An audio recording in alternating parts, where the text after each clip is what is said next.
कर्णाटक हाम्पी निकटे दुष्कर्मकारी केनाल को ठेली देबारु ओडिया युवकंकर मृत्यु होइछि।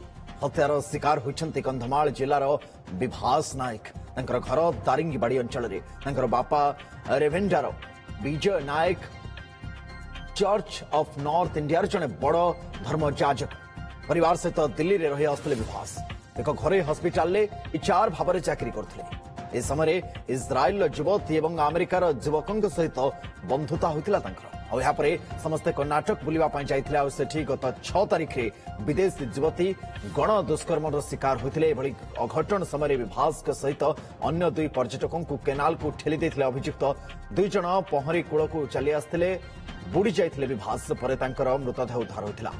अभियुक्त को गिरफ्त कर कड़ा कार्यानुष्ठान ग्रहण करने को दाबी कर परिवार लोके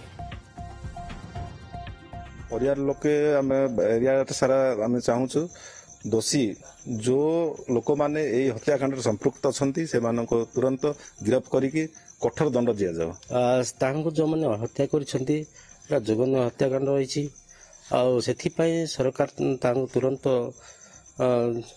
उचित व्यवस्था करी तुरंत गिरफ्त करी कठोर दंड करने अनुरोध करूँ सरकार पाखे।